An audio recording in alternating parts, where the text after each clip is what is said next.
Hello అండి, welcome to government jobs portal. So చూసుకోండి, మనం ఆర్ఆర్బి ఎన్టీపీసీ క్లాసెస్ చూస్తున్నాం కదా. సో ఇప్పుడు క్లాస్ 4కి వచ్చామన్నమాట. ఈ వీడియోలో మనం రికరింగ్ డెసిమల్స్ నుంచి ఫ్రాక్షన్స్కి మార్చడం ఎలాగా, ఇది చాలా చాలా ఇంపార్టెంట్ టాపిక్ అనమాట. అన్ని రైల్వే ఎగ్జామ్స్కి ఇంపార్టెంట్ టాపిక్ ఇది, ఓకేనా. సో ఇప్పుడు ఫర్ ఎగ్జాంపుల్ చూడండి, 1.2356565656 అలా 56 రిపీట్ అవుతుంది. దాన్ని ఫ్రాక్షన్లోకి ఎలా మార్చాలి, ఒక భిన్నం కింద ఎలా మార్చాలి, లేదా 0.77777 ఉంది, దాన్ని ఒక భిన్నంలోకి ఎలా మార్చాలి, ఇలాంటి క్వశ్చన్స్ మనం చాలా క్లియర్గా చూద్దామండి, ఓకేనా. సో మొదటిగా నేను కాన్సెప్ట్ చెప్తాను, తర్వాత ట్రిక్ చెప్తాను. సో ఫస్ట్ అయితే కాన్సెప్ట్ తెలిసిందనుకోండి, మనం ఈజీగా సాల్వ్ చేసుకోగలం. ఇప్పుడు చూడండి, ఫర్ ఎగ్జాంపుల్ చెప్తా. ఫస్ట్ 0.77777 అలా వెళ్తుంది అనుకోండి. దీన్ని ఫ్రాక్షన్ భిన్నం కింద మార్చమన్నారు అనుకోండి. ఎలా మారుస్తాం బేసిక్గా? దీన్ని ఫస్ట్ నేను ఎక్స్ అని అనుకుంటా, దీన్ని నేను ఎక్స్ అని అనుకుంటా.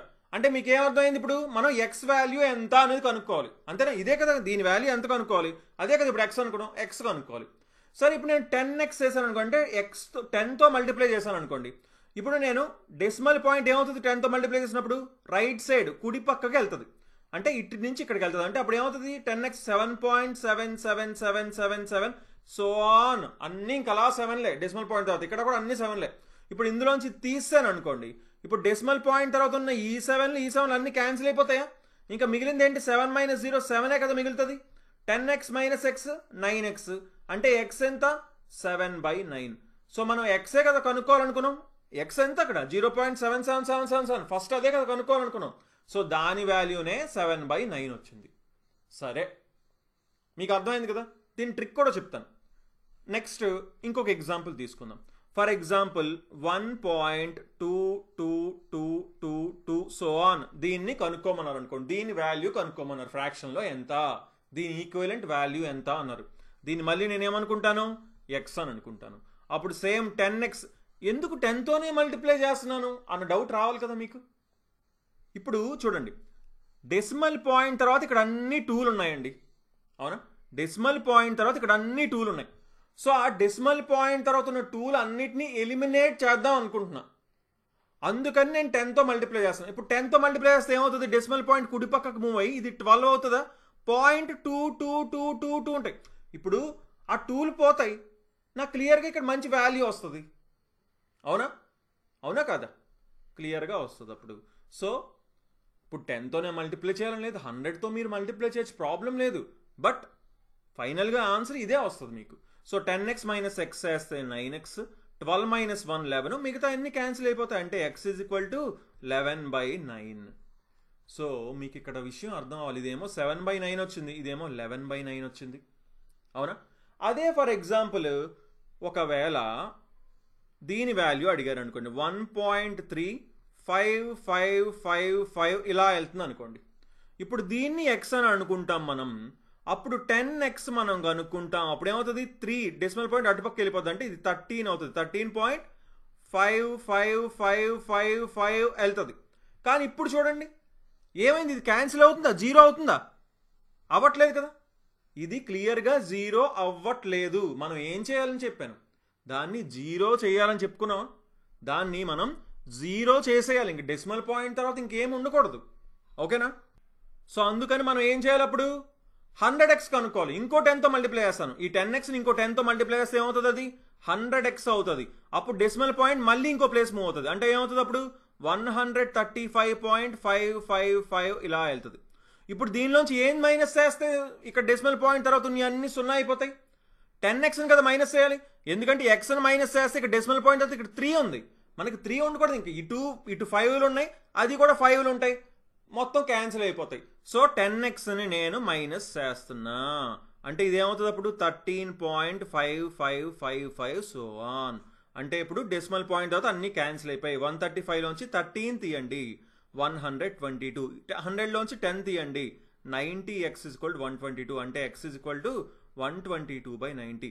చూసుకోండి, ఇంత మెథడ్ మనం చేయాలా ఎగ్జామ్లోని అని అనుకోవద్దు. దీనికి వెంటనే ఇప్పుడు షార్ట్ కట్ ట్రిక్ చెప్దాం. సరే, ఇప్పుడు ఎగ్జాంపుల్ చూద్దాం, చాలా ఎగ్జాంపుల్స్ చూద్దాం. ఇప్పుడు 0.55555 దీన్ని డెసిమల్ ఫామ్లోకి రాయండి, ఫ్రాక్షన్లోకి రాయండి, భిన్నంగా రాయండి అన్నారు అనుకోండి. అంటే దీన్ని వాల్యూ ఎంత? 0.5 బార్ కదా, అంతేనా? ఇప్పుడు బార్ ఎన్నిటికి ఉంది? ఒకదానికే ఉంది, అవునా? డెసిమల్ పాయింట్ ముందున ఏమైనా ఉందా నెంబరు? ఏమీ లేదు. ఓన్లీ డెసిమల్ పాయింట్ తర్వాత ఒక నెంబరే ఉంది, దానికి బార్ ఉంది. బారు ఒక నెంబర్కే ఉంది, సో డినామినేటర్లో ఒక 9 వస్తుంది. యాజ్ ఇట్ ఈజ్ ఒక నెంబరే ఉంది కాబట్టి యాజ్ ఇట్ ఈజ్ ఆ నెంబర్ని వేసుకుంటాం. 5/9 ఆన్సర్ అయింది. సో అలా ఇంక ఏ నెంబర్ అయినా 0.33333 అనుకోండి, సేమ్ అంతే 3/9 అనమాట. 0.7777 అయితే 7/9, 0.11111 అయితే 1/9, ఏదైనా సరే అంతే. ఓకేనా? ట్రిక్ అర్థమైంది కదా ఇది? సరే, ఇంక ప్రతిదానికి అలా కాదు కదా. ఇప్పుడు క్లియర్గా చూడండి. ఇప్పుడు ఫర్ ఎగ్జాంపుల్ ఈ నెంబర్ ఉందండి, అంటే ఇప్పుడు ఏంటి 3.55555 ఇలా వెళ్తుంది అనుకున్నాం. అంటే దీన్నే మనం ఏం రాసుకోవచ్చు? 3.5 బార్ అని రాయొచ్చా? బార్ కింద ఎన్ని ఉన్నాయి డిజిట్స్? మళ్ళీ అడుగుతున్నా. బార్ కింద ఒకటే ఉంది. ఒకటే ఉంటే ఏం చెప్పాను? ఒక 9 వస్తుందని చెప్పా, అంతేనా? ఇప్పుడు అబ్జర్వ్ చేయండి, ఇక్కడ ఏం చేయాలి?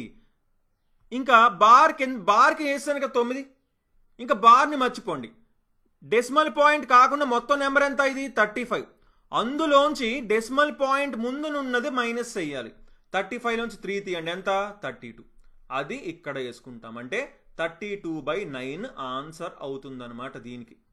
ఓకేనా? అది దీనికైనా సరే. అర్థమైందా? అంటే డెసిమల్ పాయింట్ తర్వాత ఎన్ని డిజిట్స్ ఉన్నాయో దానికి ఎన్నిటికి బార్ ఉన్నాయో అన్ని 9లు వస్తాయి. సరే, ఒకవేళ డెసిమల్ బార్ లేని ఉంటే ఏం చేయాలి సార్? అందుకనే కదా ఇది చూసాం. ఇప్పుడు చూడండి, ఫర్ ఎగ్జాంపుల్ 3.7888888 ఇలా వెళ్తుంది అనుకోండి. అంటే దీన్ని ఏమైనా రాసుకోవచ్చు? 3.78 బార్. 8కి మాత్రమే బార్ ఉంది, అంతేనా? ఇప్పుడు దీన్ని ఏం చేయాలి? బార్కి ఉన్నది ఎన్ని ఉన్నాయి? ఒక డిజిట్ ఉంది, ఒక 9 వేసాం. బార్ డెసిమల్ పాయింట్ తర్వాత మాత్రమే చూస్తున్నాం. డెసిమల్ పాయింట్ తర్వాత బార్ లేని డిజిట్స్ ఎన్ని ఉన్నాయి? 7 అనే ఒక డిజిట్ ఉంది, సో దానికి ఒక 0 వేస్తున్నాం. ఏం చేస్తున్నాం? 0 వేస్తున్నాం. సో డెసిమల్ పాయింట్ తర్వాత ఉన్న డిజిట్ గనక ఎన్ని డిజిట్స్ అయితే అన్ని డిజిట్స్కి, ఒకవేళ బార్ లేకపోతే అన్ని 0లు వేయాలి. ఒకటే ఉంది డెసిమల్ పాయింట్, సో ఒక 0 వేసాం. ఇప్పుడు ఏం చేయాలి? మొత్తం నెంబర్లోంచి, అంటే 378లోంచి బార్ లేనివన్నీ తీసేయాలి. బార్ లేనిది ఎంత? 37ని మైనస్ చేయాలన్నమాట. అంటే 1, ఇది 8 - 7 7 - 3 4 341, అంటే 341/90 ఆన్సర్ అవుతుంది. అర్థమైందండి? అదే కదా ఇక్కడ కూడా చేసాం మనం క్లియర్గా. ఇక్కడ ఇదేంటి క్వశ్చన్ ఏంటి? 1.35 బార్ క్వశ్చన్ అడిగారు. సో ఇక్కడ ఏం చేయాలి? అప్పుడు మనం బార్ ఉన్న దాంట్లోంచి, అంటే మొత్తం నెంబర్లోంచి బార్ లేని దాన్ని మైనస్ చేయాలి, అంటే 13ని మైనస్ చేయాలి. సరిపోయింది. 122. బార్ ఉన్న దానికి 9 వేసుకున్నాం, బార్ లేని దానికి 0 వేసుకున్నాం. ఇప్పుడు చాలా ఎగ్జాంపుల్స్ చూద్దాం, అప్పుడు ఇంకా మీకు బాగా క్లారిటీ వస్తుంది. ఓకేనా? సో ఫస్ట్ క్వశ్చన్ చూడండి. 0.777 అంటే ఏంటి? 0.7 బార్. సో బార్ ఉన్నది కేవలం ఒకటే ఉంది డెసిమల్ పాయింట్ తర్వాత, సో ఒక 9 వేసుకుంటాం. ఇంకేమీ లేదు కదా, 0 కదా ఉంది ఇంక ముందున, ఇంకా మైనస్ సైడ్ అని కూడా ఏం లేదు. సో యాజ్ ఇట్ ఈస్ 7 వేసాం. 7/9 ఆన్సర్ అవుతుంది. ఓకేనా? సో నెక్స్ట్ క్వశ్చన్ చూడండి. 0.363636 అంటే 0.36కి బార్ ఉంది, అవునా? సో ఇప్పుడు ఆన్సర్ ఏమవుతుంది?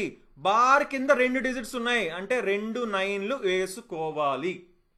అండ్ ఇంకా డెసిమల్ పాయింట్ బార్ లేకుండా ఇంకా డిజిట్స్ ఏం లేకపోతే 0 ఉంది. ఇంకా 36లో 0 తీసినా 0 అవుతుంది, 36 అవుతుంది. సో 36/99 ఆన్సర్ అవుతుంది అని చెప్పొచ్చు, అంటే ఆప్షన్ 1 ఆన్సర్ అవుతుంది. సో నెక్స్ట్ క్వశ్చన్ చూడండి. ఇప్పుడు చూడండి 6.5555 అంటే 6.5 బార్, అంతేనా? 6.5 బార్ అంటే బార్ కింద కేవలం ఒక డిజిటే ఉంది, సో ఒక 9 వేస్తాం. ఇంకా బార్ లేకుండా డెసిమల్ పాయింట్ తర్వాత ఏమి లేవు కదా, చూసుకోండి. డెసిమల్ పాయింట్ తర్వాత ఏమైనా ఉంటేనే 0 వేసుకోవాలి. అసలు డెసిమల్ పాయింట్ తర్వాత కేవలం బార్ ఉన్న 5 ఉంది. నెక్స్ట్ మొత్తం నెంబర్లోంచి బార్ లేని దాన్ని మైనస్ చేసేయాలి. ఎంత? 59. సో 59/9 అంటే ఆప్షన్ 3 ఆన్సర్ అవుతుంది అని చెప్పొచ్చు. సో నెక్స్ట్ క్వశ్చన్ చూడండి. 6.5777 అంటే 7 బార్. అంటే ఇప్పుడు బార్ కేవలం ఒకదానికే ఉంది, సో కిందన 9. బార్ లేనిది ఒకటి ఉంది, డెసిమల్ పాయింట్ తర్వాత ఉంది, సో దానికి 0. మొత్తం నెంబర్ 657, అందులో అసలు బార్ లేనివి 65 మైనస్ చేసేయండి. ఓకేనా? 657లోంచి 65 మైనస్ చేయండి. సో ఏమవుతుంది ఆన్సర్? 7 మైనస్ 5 టు 59 అంటే 592/90 అవుతుంది. ఆప్షన్స్ మిస్టేక్ ఉన్నాయండి, ఆప్షన్స్ తప్పు ఉన్నాయి. ఇక్కడ 592 ఉండాలి. ఓకేనా, 592 ఉండాలి. సో నెక్స్ట్ క్వశ్చన్ చూడండి. 1.25 3 వెళ్తుందా అంటే 3కి మాత్రమే బార్ మనం వేసుకుంటున్నాం. సో క్లియర్గా మనం అప్పుడు ఏం చేయొచ్చు? బార్ ఉన్నవి ఎన్ని ఉన్నాయి? ఒకటే ఉంది డెసిమల్ పాయింట్ తర్వాత అంటే 9 వేసుకుంటాం. బార్ తర్వాత ఎన్ని డిజిట్స్ ఉన్నాయి? డెసిమల్ పాయింట్ తర్వాత ఎన్ని డిజిట్స్ ఉన్నాయి? బార్ లేకుండా 2 ఉన్నాయి. సో 2 సున్నాలు వేసుకోవాలి. ఓకేనా, 2 సున్నాలు వేసుకోవాలి అక్కడ. ఇప్పుడు ఏం చేయాలి? ఇంక ఫైనల్లీ మొత్తం నెంబర్ 1 2 5 3లోంచి ఈ 125ని మైనస్ చేసేయాలి. సో 13 మైనస్ 5 అంటే 8, 4 మైనస్ 2 2, 1128/900 అవుతుంది. సారీ, ఇది కూడా మనకి ఆప్షన్స్ అయితే మిస్టేక్ ఉందండి. ఓకేనా, ఆప్షన్స్ మిస్టేక్ ఉంది, ఇదే ఆన్సర్ అవుతుంది అని చెప్పొచ్చు. ఓకేనా, సో ఇలా మనం సాల్వ్ చేసుకోవాలి. Very very important topic. తప్పకుండా మనకి 1 మార్క్ అయితే గ్యారంటీగా వస్తుంది. ఓకేనండి, సో ఏమైనా డౌట్స్ ఉంటే తప్పకుండా కింద కామెంట్ చేయండి. ఒక చిన్న విషయం, ఈరోజు మనకి నైట్ 7 o'clockకి మనకి క్లాస్ ఉండకపోవచ్చు మోస్ట్లీ. సో రేపటి నుంచి మళ్ళీ మనకి అంటే డేట్ 5th ఆగస్ట్ 5th నుంచి మనకి మళ్ళీ 7 PM లైవ్ క్లాస్ అనేది స్టార్ట్ చేయడం జరుగుతుంది. ఓకేనా, so okay then, thanks for watching and have a nice day. Bye-bye.